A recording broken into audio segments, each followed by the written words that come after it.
quanto de proteína você deve comer por dia. Então vamos imaginar que para você construir músculo, para você construir massa magra, você já deve ter ouvido que você precisa comer proteína. Mas o quanto de proteína você precisa comer para, afinal de contas, poder produzir massa magra? E será que você vai estar comendo essa proteína a quantidade suficiente? E se você passar da quantidade necessária, será que você vai conseguir aproveitar toda essa proteína? Então, se essa é a tua pergunta, já se inscreve no meu canal, deixa o like para fortalecer os conteúdos sobre musculação e treinamento resistido que eu tenho postado. E vamos pro vídeo.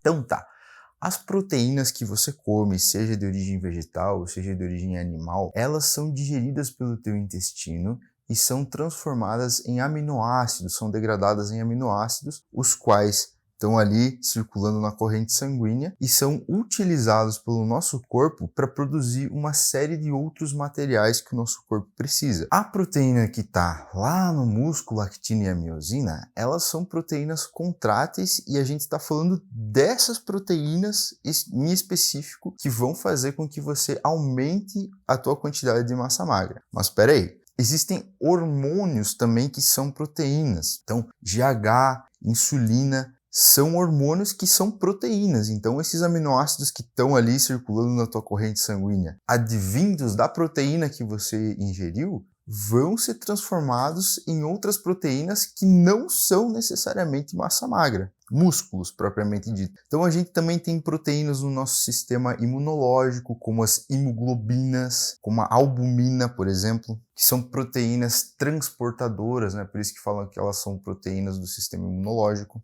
Temos proteínas no sistema estrutural, que são as proteínas do colágeno, por exemplo. Os diversos tipos de colágeno que a gente tem no corpo são proteínas também.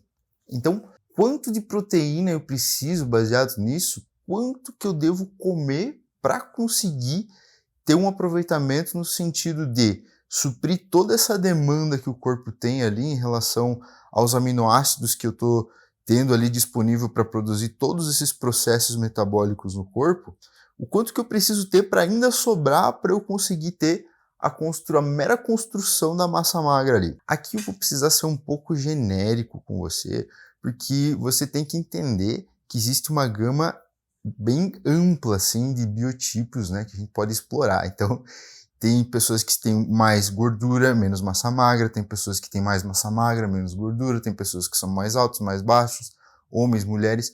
Para cada um desses biotipos, desses tipos de pessoa, vai ser exigido uma dosagem proteica diferente, obviamente.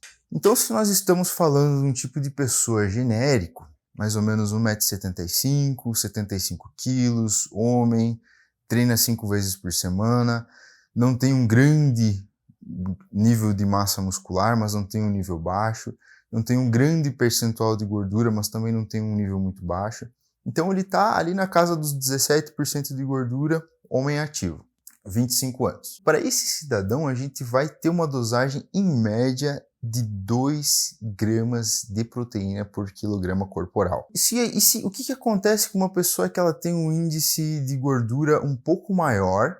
Ela tem um índice de gordura corporal aí por uns 20, 25, 30% e não tem um desenvolvimento muscular que acompanhe. O nível proteico para esse tipo de pessoa tende a ser um pouco menos. Ela vai ingerir aí 1,6 grama quilo de proteína. Uma pessoa que está acima dos 40%, então vamos imaginar assim, uma mulher que está com acima de 40% de gordura no corpo, sedentária. Nesse caso, para as mulheres, elas tendem a ter uma quebra até de menos 20% da quantidade de proteína exigida do que dos homens.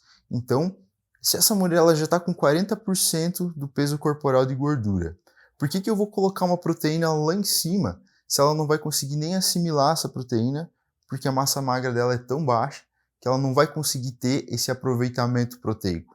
Porque quando a proteína, quando existem aminoácidos que estão em excesso ali, se o corpo não tem uma eficiência para metabolizar esses aminoácidos, eles também acabam se transformando em energia, e se a pessoa ela é sedentária, ela não consegue transformar essa energia em uma energia útil para o corpo, então o corpo vai estocar também esses aminoácidos lá em forma de gordura, tanto no fígado como, né, no próprio tecido adiposo. Então o ideal para essas pessoas é que você tenha uma ingestão proteica ali de 0,8, 1 grama de proteína por quilograma corporal. Pessoas que estão com obesidade, com um nível de percentual de gordura acima dos 40%, geralmente tendem a ter uma dose menor de proteína. Luiz, e para as pessoas que são magrinhas, como que funciona? Então vamos pegar de novo aquela mesma regra que eu apliquei ali.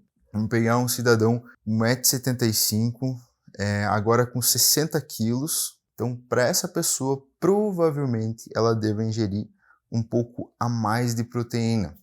Eu estou falando ali na casa dos 2,2 de proteína para essa pessoa. Porque essa pessoa precisa ter uma ingestão proteica maior que a outra, sendo que essa vai ter um aproveitamento melhor da proteína na tentativa de produzir a própria energia, como eu estava falando, e para ela conseguir não catabolizar, porque geralmente uma pessoa que está com esse nível de percentual de gordura muito baixo, o metabolismo dela é muito acelerado e ela precisa de um aporte calórico mais substancial para conseguir meramente manter a massa magra dela ali. E Luiz, e para as pessoas que estão hormonizando? Como a gente já falou aqui, as pessoas que estão fazendo uso de testosterona exógena, né, testosterona sintética vindo de fora do corpo, que não é produzida pelo nosso corpo, tem uma síntese proteica melhorada. Então a testosterona ela tem esse perfil de melhorar a sintetização das proteínas no corpo, principalmente em termos de anabolismo, né, actina e miosina. Então, para essas pessoas, naturalmente, a quantidade de proteína a ser ingerida é maior, porque elas conseguem sintetizar mais proteína. Então, a gente está falando aí de um ciclo que use mais de 500 miligramas de testosterona por semana, 3 gramas de proteína por quilograma corporal. Um ciclo que a pessoa está utilizando ali 200 miligramas de testosterona, é utilizado mais ou menos 2,2, 2,5 gramas de proteína por quilograma corporal. Resumindo, para mulheres você tem até uma quebra de 20% a menos de proteína. No caso da pessoa ser obesa, eu estar com o percentual de gordura dela acima dos 30%, geralmente a quantidade de proteína tende a ser um pouquinho menor. E quando a pessoa está com o percentual de gordura muito baixo e também tem um peso muito baixo, o percentual de proteína tende a ser um pouquinho maior. Lembrando que eu estou falando aqui de termos genéricos, só para poder exemplificar como que funciona meramente